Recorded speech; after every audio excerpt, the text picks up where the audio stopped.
Hi, I'm Jaime. I'm Kelley. I'm Elaina. So you'll notice Gabe's not here right now. Good. You know, Get out. He's on vacation. No men. Sad face. Men are banned. It's been one of those kind of weeks. I'll give you that one. I can't. It's Thursday. That's good. Yes. It's So taken. close. Last night I was like, how is it not Friday?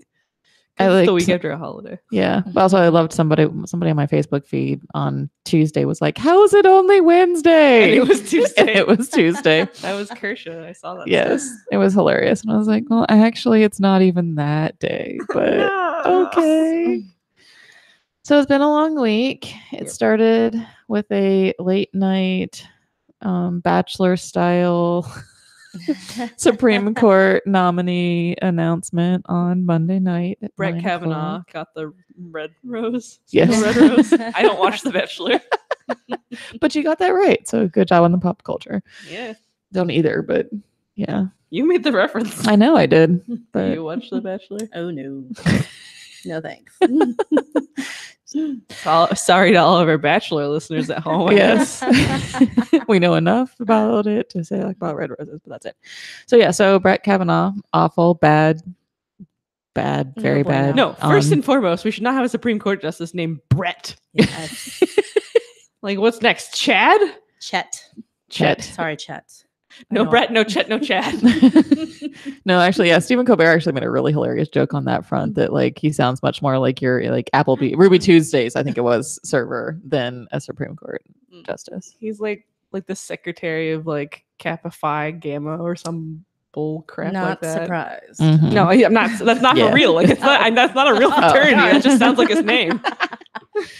But yeah, so I mean, and it was interesting from the very beginning because he did the whole "I can't hate women, I know women" during I'm a his carpool speech. dad. Yeah, I've got daughters, I've got a wife, so obviously I don't hate women. Was an interesting way to go in his acceptance speech, but not. Yeah, it's like I'm not racist, I know black people. So yeah. He didn't even clear that low bar, man. Nope, he did not. And so, yeah, I mean, his record is god awful on pretty much everything. And it's interesting too because most of the time they'll pick a Supreme Court nominee who doesn't have much of a track record and kind of, trying to sneak them in as this like we just don't know. But no, this guy's got a track record a mile long. Yeah. Most recently, actually, he intervened in that Jane Doe case in Texas where the undocumented immigrant minor, the unaccompanied minor, was trying to get access to abortion care while she was locked up in a HHS facility.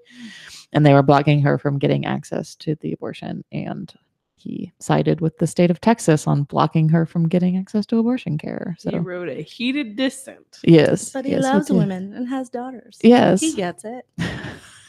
Nope. False. False. Also, on a religious angle, sided with Priests for Life and the other religious entities that were fighting against the ACA contraceptive mandate and saying that signing a piece of paper saying that they didn't want to provide care was an undue burden on religious organizations that didn't want to provide care. Paper, undue burden. How big your hallways have to be to fit a gurney in a place that doesn't require gurneys? Not an undue burden. Well, currently, yes, an undue burden. Yes, that with one. Brett Kavanaugh on the court, not so much. Yeah. Good Lord. He's known as a warrior of religious liberty, but In air picked- quotes. Exactly. I mean, picked to defend it, but essentially, has a long track record of destroying it. And I mean, we don't need that kind of judge in the highest law in the land. So Yeah, I feel like the religious liberty in this case is a very, very, very, very narrow definition of one particular person's religious liberty. No one else's. No. And being able to force it on everyone else. yeah. No, it's Which is the opposite of religious liberty. exactly. It's to impose one's own beliefs, on someone else's civil rights or reproductive health care. It's not religious freedom. It's religious oppression. But it's also no accident that he was nominated. I mean, especially when you see like President of Ohio Right to Life, Mike Gonadakis, in the room for the nomination. I mean, we know the agenda. Mm-hmm. It is to overturn or gut Roe all the way. I mean, it's also pretty telling that Anthony Kennedy felt like he could only retire after Kavanaugh was the one that was picked. Like he was basically handpicked as a former law clerk of Anthony Kennedy. Yes. So that's uncomfortable. But also makes it very weird on like, so what deal did they make? You know, Trump's not going to make a deal where he didn't get something out of it. So, I mean, there were a lot of decisions at the very end that went kind of against Kennedy's previous record on some of these issues. And you just makes that whole last month of Kennedy's. Isn't there something financial that's happening? I don't know. There probably is. There's always money exchanging hands. I don't know. I haven't heard anything about that, but yeah, so it's all just very interesting. And I feel like they also played kind of the Kasich 20-week, 6-week ban thing with this nomination because they floated, I can't remember. Coney yes, the whole week. And, you know, she's about as far out there as you can get. You know, men should have dominion over every sphere with the household, and women should submit to their husbands. Ma'am, what are you doing as a judge then? I don't understand. I know, I do question that sometimes. And, you know, that Christian law should be the law of the land and all these things. You know, and so she was really being floated as the top pick. And then all of a sudden we sneak in with this, you know, kind of milquetoast white dude who doesn't look as scary. Yeah, but is just as scary on so many issues. So it was very much that whole bait and switch of, well, he's not as extreme as that, so he must be moderate. Nope, false. That's not how this works. I mean, just look at his rulings, everything he's challenged, and the ways that he has, you know, praised the late Justice William Rehnquist for really dismantling the idea that there's a strict wall between church and state. Like, he's all about creating a theocracy, but we lived in pluralistic society, and our democracy says otherwise. I always find it very interesting that the same people who are like, we need religious freedom, we can't have Sharia law control our land, want Christian law to control our land, and they see no similarity in how you should be against Christian law being the law of the land if you are also against Sharia law being the law of the land. But what about Jewish law? No shellfish. No more shellfish. Sorry, Florida. Or mixed. Sorry, Maine. Or clothes made of mixed fabrics, or no more polyester blends. Pigskin on Sunday for football. No sex during your period. Which I guess is gross to most people anyway. At least most people who would be like, oh, I don't want that law. It's like, I do want that law because that one's gross. Yeah. He also dissented when the D.C. Circuit upheld D.C.'s assault weapons ban. Oh. Interestingly, according to this document I have from our national office.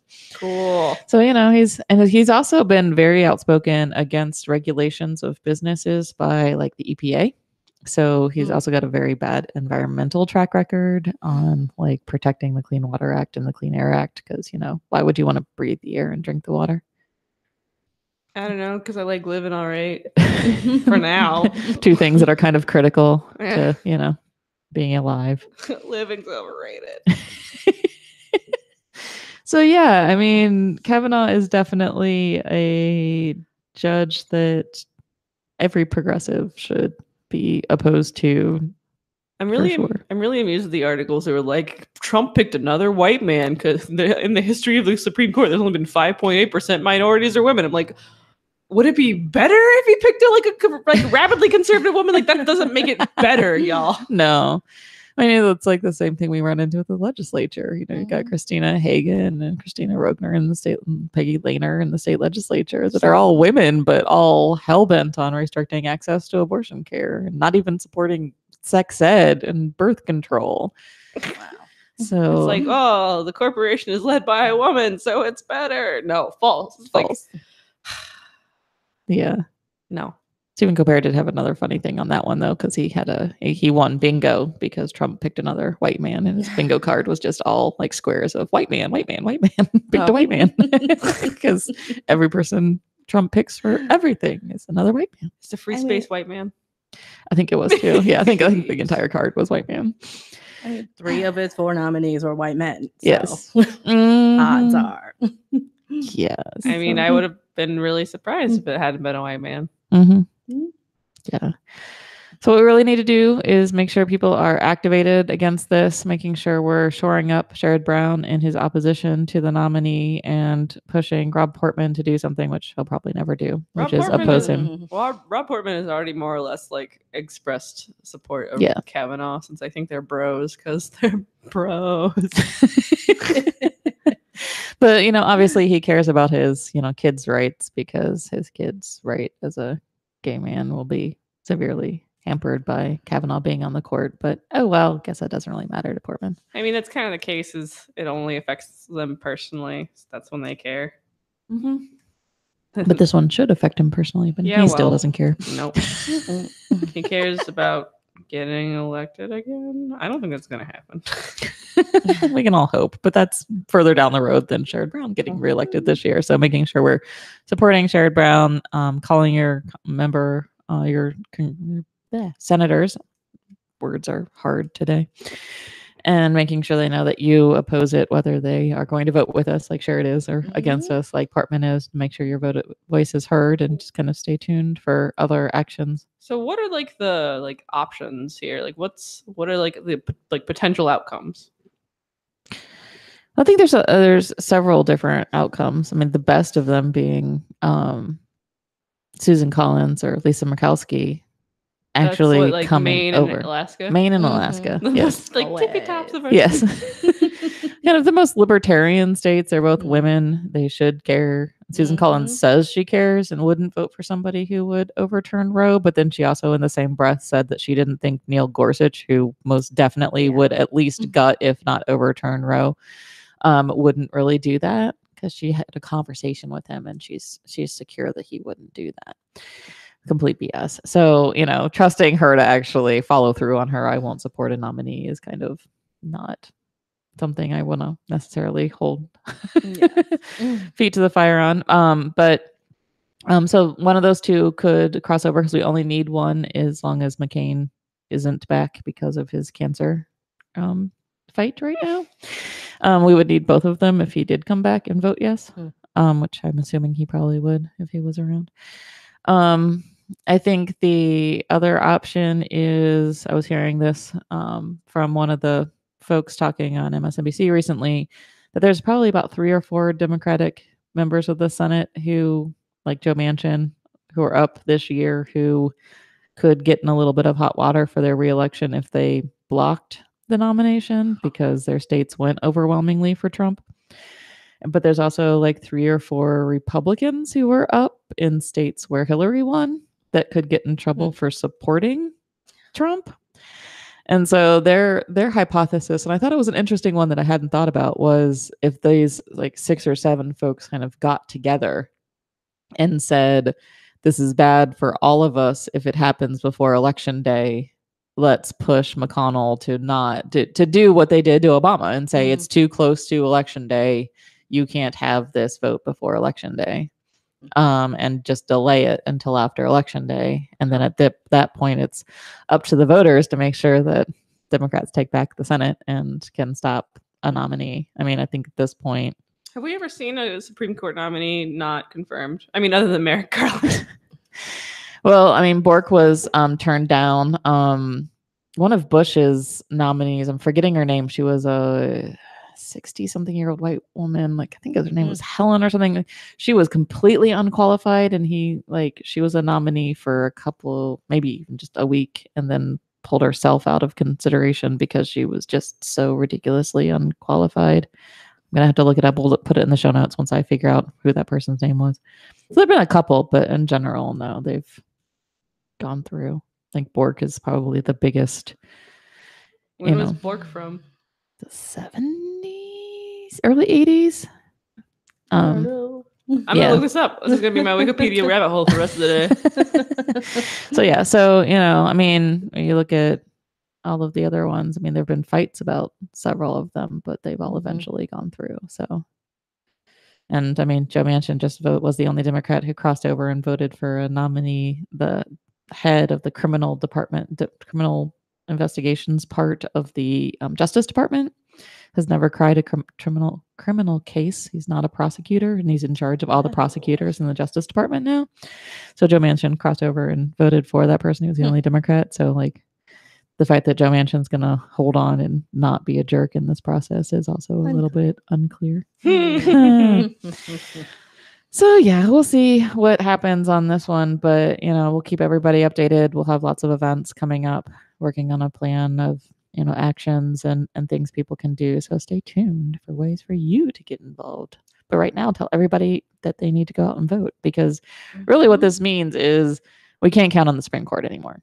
They are not going to be the firewall, full stop, protect your rights anymore. So we had to build it here, and the way to build it is, Cordray and Sutton. Weirdly enough, all like the old liberal white men in my life are just like, well, there's no law saying the Supreme Court has to have 9 justices. It could have 21. I was like, what kind of solution are you proposing? That Trump gets to nominate another 18 judges. I think it's like, when they take back the White House, we can just expand it forever. Like, there's gonna be there won't be a riot because it's the United States and we don't do that kind of stuff. At least not. There might be. We're too civil. I mean, we will for sports. I don't know about like. I don't know about your rights, sports. Yay. So. Yeah, no, I think that's not a solution. Thank you. It's like I'm like, what? Are you out of your mind? So yeah.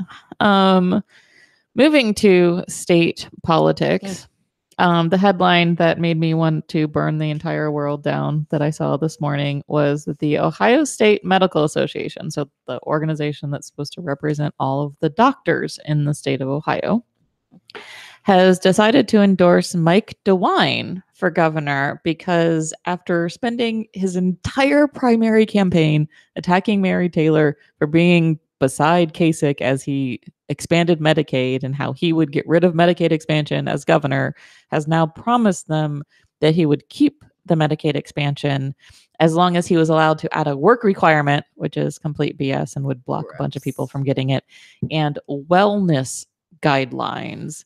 So sorry, poor person who doesn't have access to, good food and smoking cessation help and all of these things. You're too unhealthy. We don't want you in Medicaid. So sorry about your luck. You can't get healthcare.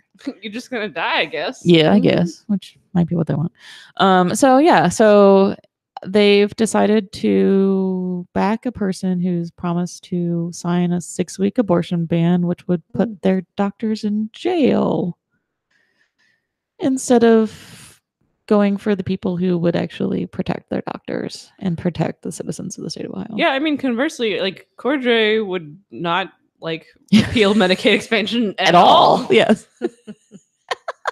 Yeah, so that's their argument. That's a kind of weak, poor one. Yes. Yeah. It was basically they were looking for a way to endorse Mike DeWine, and this was their excuse to do so because they wanted to back the Republican. Bummer. Mm-hmm. I mean, they even had a state, so they haven't been our best friends ever on fighting these abortion bans, but recently they've gotten more involved and even sent a letter against the method ban to the Senate committee as they were considering it, that says it is the policy of the Ohio State Medical Association to neither promote nor oppose legislative proposals related to the legality of abortion procedures. However, separate OSMA policy opposes legislation that criminalizes or otherwise penalizes any medical procedure that is considered a standard of care. Whoa.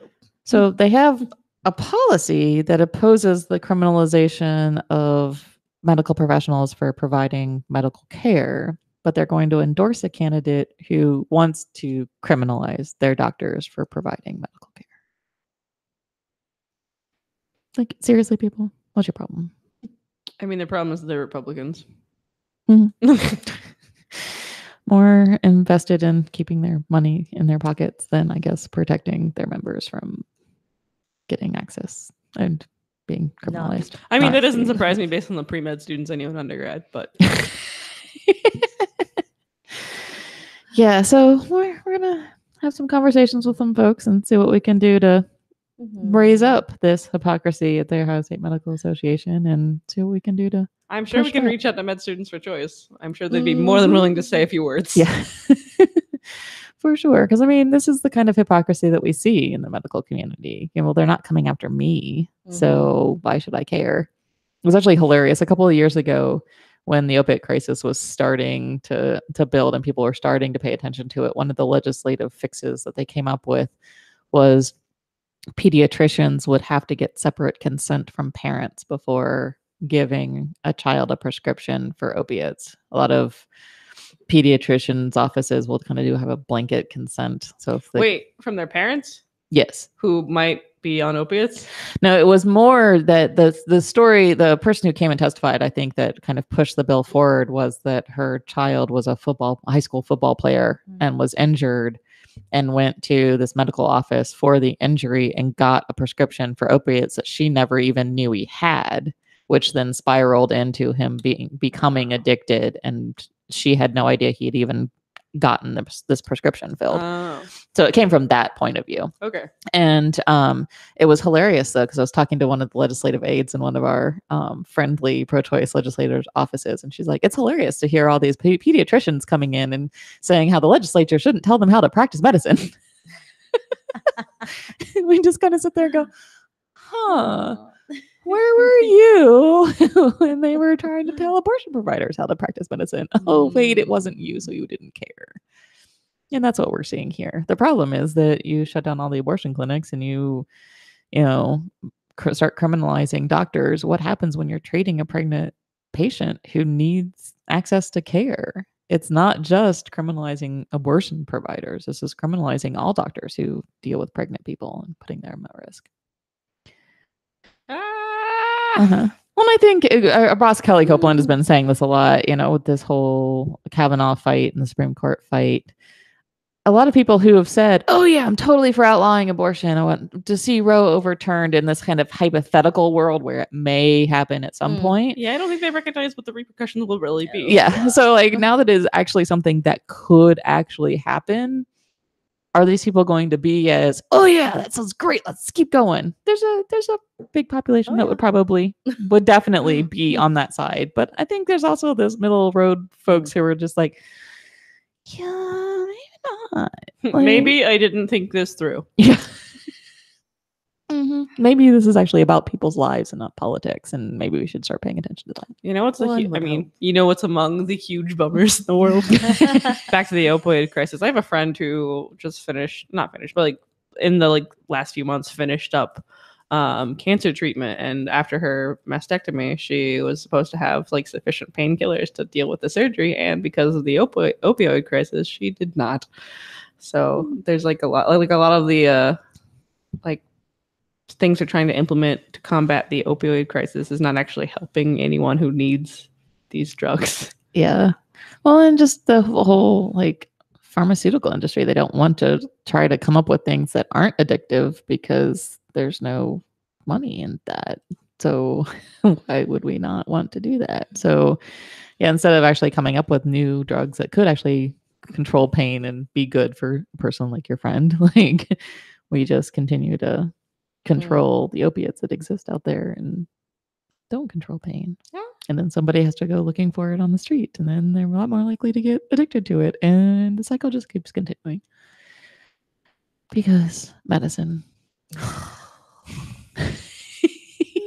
The world sucks should be the title. Maybe that'll be the title of the podcast this week. Well, I mean, when you're criminalizing opioid addicts, you're gonna end up with a lot of really crappy situations. There was one patient I knew of who sought an abortion because they were on Vivitrol, and they had to stop taking Vivitrol because they were going to be criminalized for being pregnant and being on Vivitrol, and instead it caused a relapse. Yes. So that's not an ideal situation anyway around. Yeah, no, we really don't know how to treat opiate addicts who are pregnant. We definitely don't understand. And you're seeing the same cycle with that you saw with the crack babies of the 90s.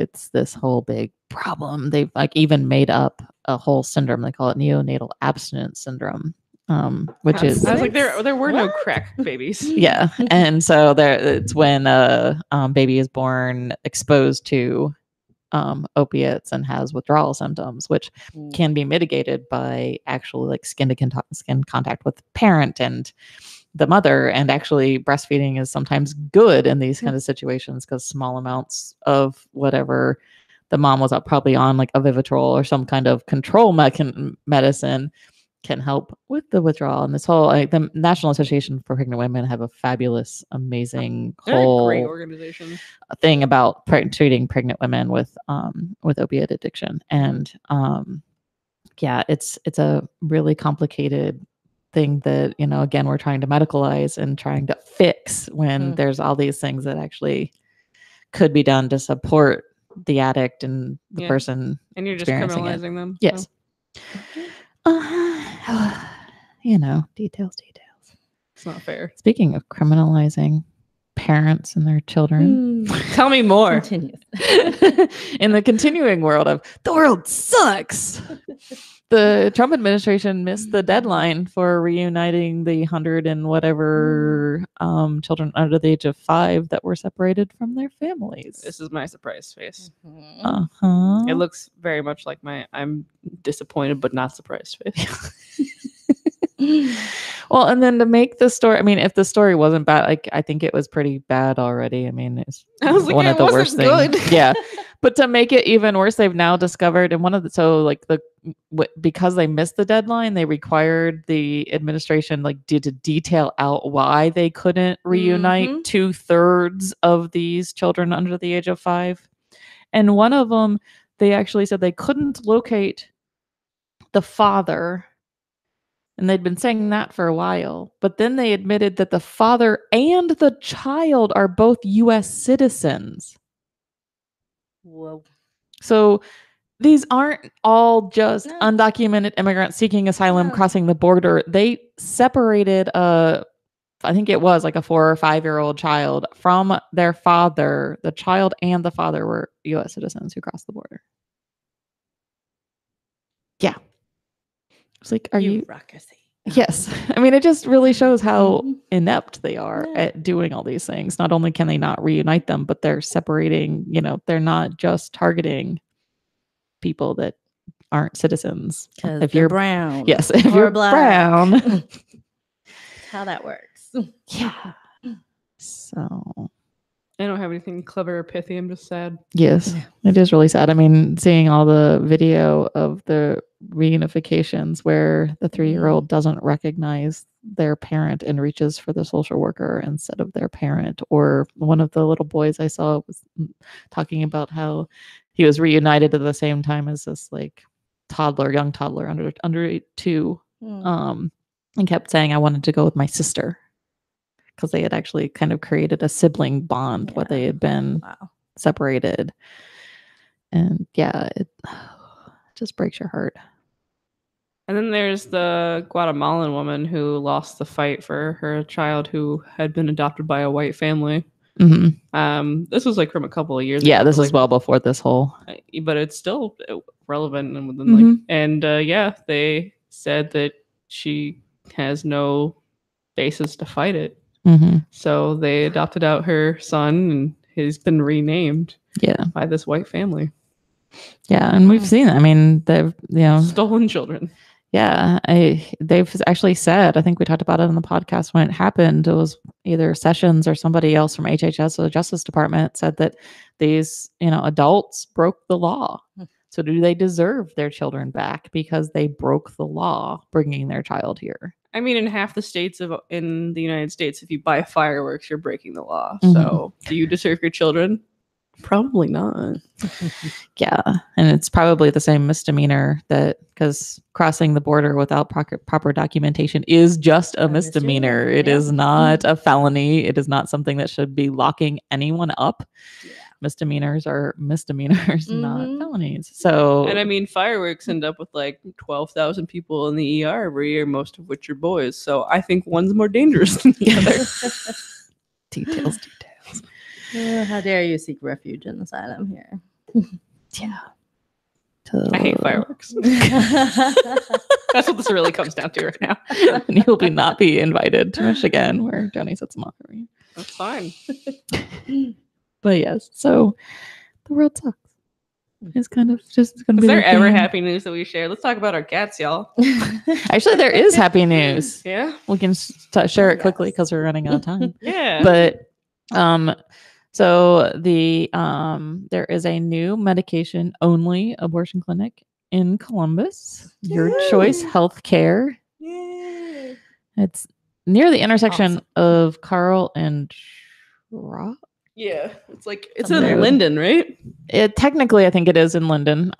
So yeah, it's just medication only for now. They don't have a surgical license as of yet. I think they're planning on offering full spectrum care. Yeah, they actually are providing full spectrum OBGYN, which is awesome care, because previously there was no women's healthcare clinic in Linden. Yeah, I mean it's definitely a underserved area in general. So yes, so they'll be doing like Pap smears and STD testing and birth control and all those things in addition to providing medication abortion. And because they provide birth control already. Exams.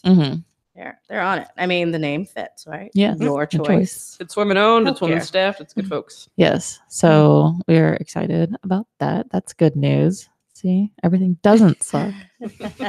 Just almost everything sucks. Yes. Yeah. You know what else doesn't suck, Kelley? Is it my baby? Well, he doesn't suck. He definitely doesn't suck. Squish never sucks. He's always adorable. But actually, now I was going to say all your fabulous events you have coming up. Oh, yeah, those are pretty good too, I guess.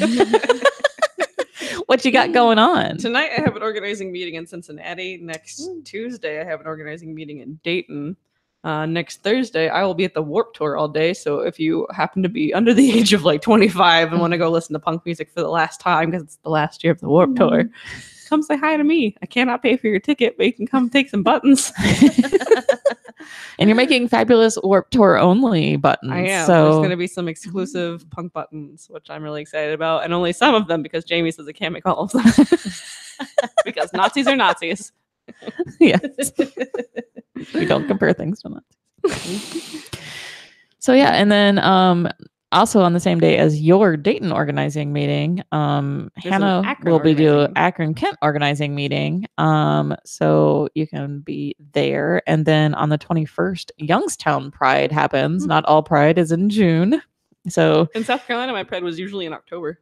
Yeah, and Toledo is, I think, in September at some point. So whereas Kelley Freeman was completely crazy all the month of June, Hannah's prides got spread all over the place. Somebody sent me an email. They're like, we met at the Dayton at the Dayton Pride. I was like, that's nice. I went to 6 prides. I don't remember who you were.